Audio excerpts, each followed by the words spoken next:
Hello there. Have you ever wondered if the stepmother from Cinderella was truly evil? Tonight, let's become her and search for the truth together. You awaken in the body of the stepmother. The first thing you feel is regret, heavy and clinging, like wet lace. The world sees you as the cruel stepmother. But reality is softer, lonelier, filled with years of silence and sorrow around you. The world flickers. You wake in a cold stone manor, half swallowed by ivy and silence. The scent of burnt bread, candle wax, and dried lavender lingers.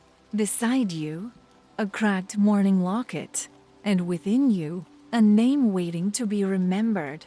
So, before you drift into this tender darkness, remember to like and subscribe to Whisper Audio.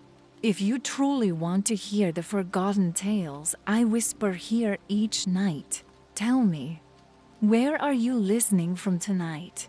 Now, dim the lights, let the soft winds hum around you, and let me take you to the tale never told. It is winter, or at least, the kind of winter that never ends. More soul than season. You wake in a chair to grind for your bones, beside embers that haven't quite given up. Smoke curls like memory. The manor around you is quiet, save for the shift of wood as it contracts in the cold. Once, it echoed with music, laughter, his voice. You rise slowly. Your dress is black, edged in old lace, not quite fashionable, not quite forgotten mourning. You've worn it too long. Outside, frost paints the windows in sharp white veins.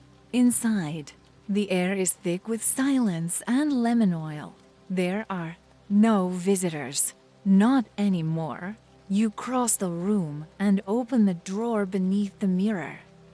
There, wrapped in faded muslin, lies your husband's comb, ivory and worn, still clinging to a single strand of silver hair. You hold it as if it might still hum with his voice. He was kind, once, gentle. He called you my saving grace. Before grief took his spine and wine took his mind, he married you out of hope, but died full of doubt and left you here with 3 daughters, 2 born from you, 1 born of a ghost, Cinderella. You never called her that. Not at first. She was Ella, small, trembling, too polite for a child, her eyes always watching, and her mother. Her name was never spoken, but her perfume lingered in drapery, in closets, in Ella's hair. Your daughters, strong, clever, sometimes cruel. They asked you why Ella never cried. You never answered. One night, you found Ella kneeling at the hearth, humming a lullaby you never taught her, ash smeared on her cheek, hands blackened with soot, hair loose as wild thistle. She looked up, startled, guilty. She said, "I could stay here," Ella whispered. Before she died, you didn't know whether she meant the hearth or the house. You said nothing, just turned away, and let the girl shape her own cage. You light a single taper by the window, an old rite, for lost husbands, forgotten promises, or ghosts who never left. The flame wavers, then holds. You sit again in the chair, the one he died in. Your fingers are cold, and somewhere behind the manor walls, a girl hums by the fireplace, as if she still believes someone will hear. Or did she hum for you, not out of fear, but hope, a child's lullaby, a peace offering you never took? The manor is hungry. It eats quietly, coin, linen, color, joy. It swallows your reflection a little more each morning. No one speaks of how quickly marble crumbles, how ivy slips in through the cracks. But you see the rot behind, the silk. Your daughters move like shadows in velvet. Anastasia bites her nails raw behind her gloves. Drizella dreams of ballads, but sings too flat to matter. You raise them to stand tall, to be sharp, to marry better than you did, because this house is not kind to those who soften. It will eat them, too, if you don't teach them to bite first. So you lace their corsets tighter. So you teach them how to smile with teeth. So you call Ella down to polish the floors, to sweep, to scrub. Not because she deserves to suffer, but because you're trying to preserve what little you have left. This was not always your house. It belonged to him, to his first wife, to the perfect ghost painted into every beam. They all loved her, didn't they? The village women still whisper her name at market. She was kind. She was beautiful. She died. And now you feed your daughters on watered broth and empty promises, while Ella scrubs the stone that once bore her mother's footsteps. You try not to flinch when you see her kneel. It is too much like prayer. Today, a letter arrives. Pale parchment, gold wax. You slice it open with a fruit knife. The royal family is hosting a ball, a chance, they say, for all eligible maidens to be seen, a prince to wed, a future to be rewritten. Your heart does not leap, it aches. Once, you were the one to receive such invitations. Once, you were the girl with sleeves of lace and shoes of satin. Now, you read by firelight, eyes sore, hands ink-stained, wondering what part of your youth you pawned to keep this house upright. That evening, you prepare supper, barley stew, half-spiced, and a loaf from the village baker with a cracked crust. You set 3 bowls on the table. Ella waits in the hallway. She does not speak. You do not offer. Drizella frowns at the stew. Anastasia says nothing. You eat. You do not taste. Later, you watch your daughters try on gowns, the same ones, from years before, let out and hemmed again, threadbare silks pretending to be royalty. Ella peeks in. You feel her wanting. You feel yourself harden. You say the dress is not hers. You say she cannot go, but the words taste strange. Like someone else's voice, wearing your mouth like a mask. That night, you walk the halls alone. Your feet echo on cold stone. The manor listens. In a forgotten wing, you find the old nursery. The cradle is still there, carved and dust-veiled. A shawl hangs over the edge, yellowed and moth-eaten. You pick it up. You hold it. You almost forget whose child it belonged to. Almost. And if you kept Ella from the ball, was it cruelty or was it mercy? You, who knew what came after the music stopped. You, who knew the cost of dancing too close to a dream. She's in the blue dress, not the one your daughters wear, heavy with jewels, stitched with longing, but her mother's. Simple, flowing, cut from sea silk and cloudlight. You find her standing in the long hall, half in shadow. The hem brushes her ankles like memory. She doesn't see you watching. There's no powder on her cheeks, no scent of rosewater or rouge, but somehow she gleams, like something not quite real. You open your mouth to speak, to scold, to shatter, but the words collapse because she looks like her, the first wife, the beloved one, the one you were told not to mention, not to resent, not to become, but you do, in the silence, in the way her portrait was never taken down, in the way the staff still set an extra cup at tea for months after she died. You feel the coldness flood your chest again, not hate, something softer, something far more dangerous, grief. Where did you get that?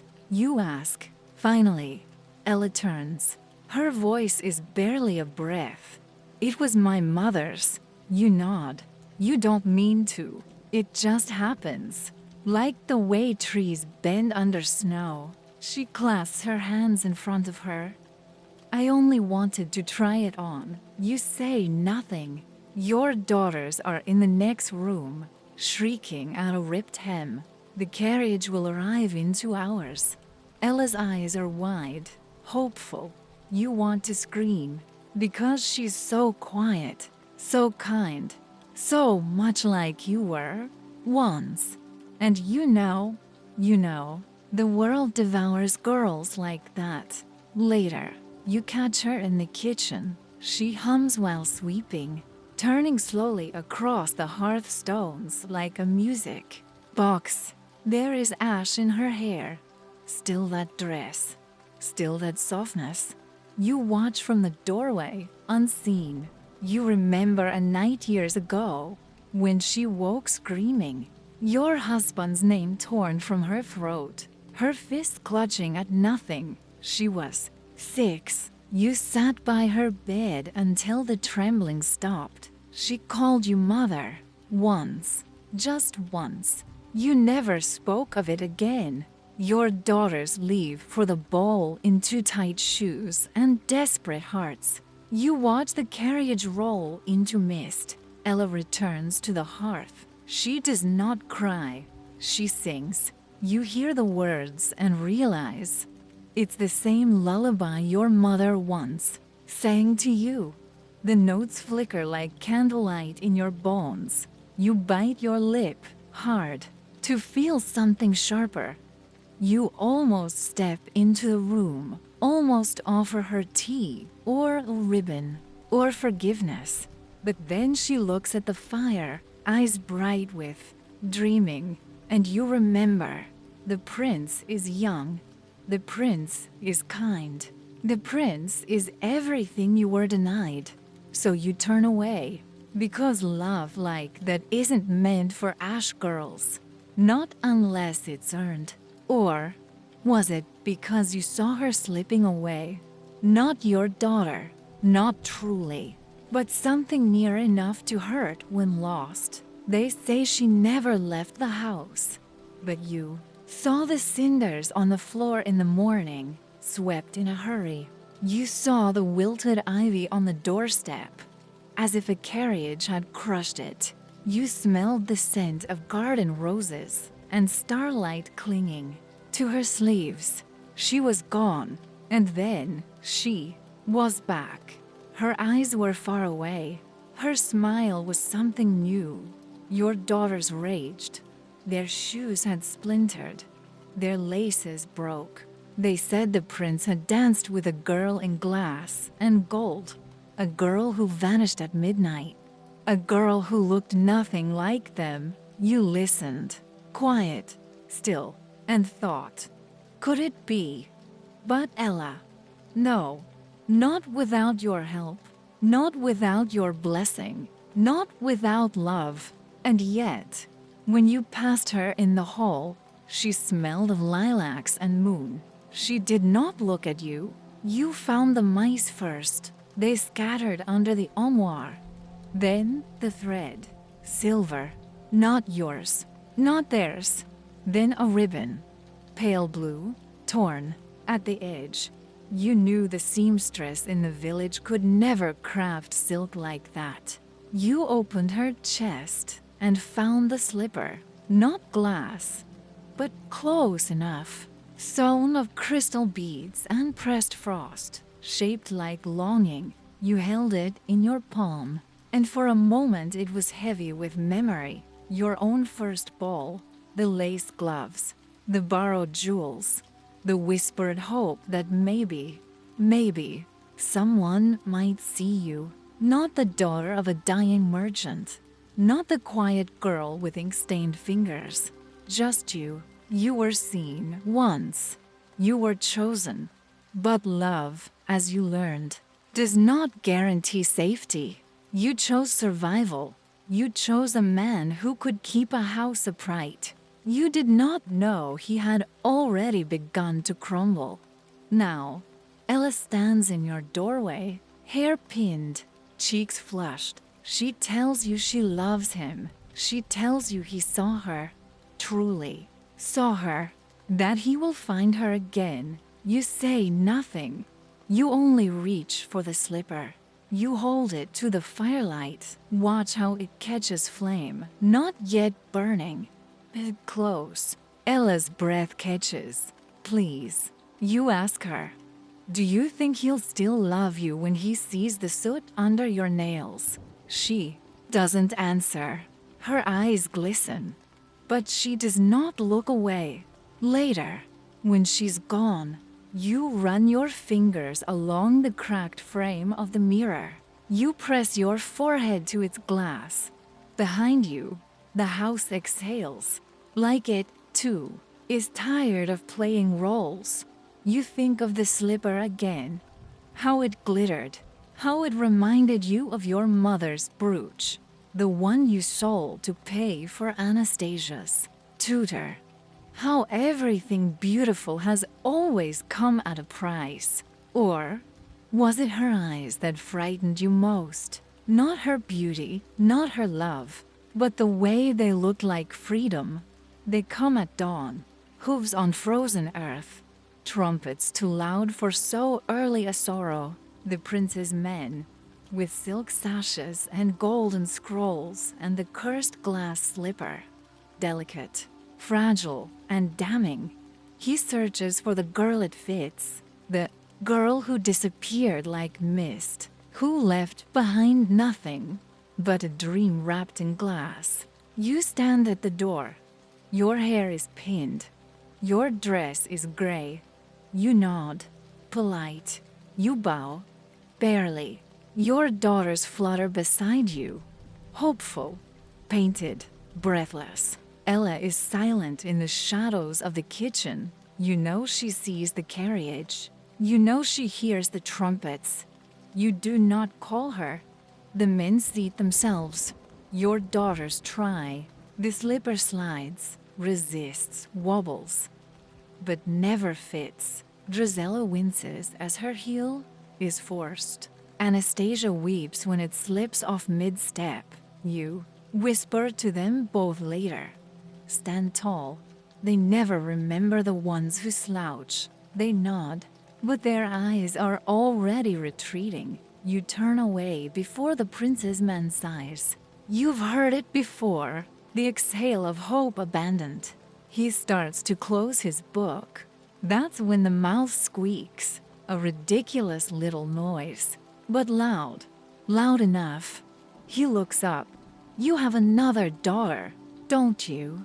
The house freezes. You do not move. You do not blink. Just the cookmaid. You murmur. She doesn't leave the hearth. He insists. Ella steps forward. Her hair is unbound. Her dress is cinder gray. But her eyes are no longer afraid. The slipper glides on like a kiss. They cheer. They praise the stars. They lift her hands like a saint. And you do not speak. You do not weep. You only stand, hands folded, watching the Ash Girl become legend. That night, the manor feels thinner. The halls echo with one, less voice. You stand before the old mirror again. The glass is spidered at the corners, silver peeling. You look tired. You look hollow. You look real. You reach behind the frame and pull down a letter, unsent, a letter to the palace, to the prince, to warn him of what? Even now, you're unsure. That love cannot last without pain. That Ella speaks to shadows when she sleeps. That she is too gentle and the world too sharp. Or maybe you wanted to say, take care of her. I never could. But you never sent it. You never even signed your name. Or did you always know she would leave? And in leaving, take the last soft part of you with her? A room with no portrait they sent for you weeks later. An official parchment, sealed in silver. The royal wedding would be held under full moon and flame-lit archways. All family was to attend. But you never left the house again. The manor groaned when the carriage passed without stopping. The ivy curled closer to the windows, as if trying to cover the walls in mourning. Your daughters wept, not because they missed her, but because they were not chosen, because no slipper ever fit. You did not comfort them, you did not explain. You simply sat by the hearth, staring into the ashes that once sang lullabies. You heard the rumors. They say the princess smiles like dawn, that she tends her own gardens, that the prince changed the laws, gave bread to the hungry, wore no crown. They say love has made her wise, but you wonder if it's made her lonely. No matter how high a tower is built, the wind always finds the cracks. One night, you wandered into the west wing, a room you hadn't opened in years. Dust curled in, the lamplight like ghosts rehearsing their exits. It was the portrait gallery, each frame heavy with time, ancestors and daughters, husbands and wives. You walked past them all, and then an empty space, the size of a canvas, blank, untouched. No plaque, no dust, just emptiness. Like a forgotten question. She had removed it, the painting of her mother, not replaced it, not hidden it, just erased it. You sat there for hours, staring at the space where that face once was, and it hit you, not like a wound, but like a bell rung too long ago. You had become part of the silence. A piece of furniture in someone else's fairy tale. Even now, they only know you as the cruel stepmother, the one who locked the girl away, the one who envied, who punished. No one asks what you gave up, what you endured, what it cost to carry a dying house on your back for so long that your own spine bent. No one asks why you stayed, why you loved, too quietly to be noticed. The fire has long since gone out, but you still sit there sometimes. In the kitchen, in the dark, a kettle cooling beside you, forgotten on the stone. A single ribbon in your lap, faded blue, frayed at the edges. You think of her, you think of all of them, and you whisper, just once, what you could never say aloud. I'm sorry. Or should she have been the one to say it first? So now, the story ends, not with a ball or a slipper or a kiss, but with a quiet room and a woman sitting in the dark, remembering. Not all villains begin wicked. Some are simply forgotten. Some were asked to carry more than they could bear. You were never the witch in the woods. You were not the monster under the stairs. You were a woman who once wore love like a crown. And when it slipped, you held on to its shattered shape as long as you could. You were not kind, but you were not cruel. You were tired. You were grieving. And maybe that is villainy enough in stories written by those who never ask your name. But tonight, someone did. And in this soft darkness, your name is not stepmother, but sorrow and silence and survival. So now, let the house breathe without you. Let the portrait remain gone. Let the story fall closed around the ones who never knew the weight you carried. You may rest now. You may let go. And somewhere, Under the roots of forgotten trees, the villain still waits in silence.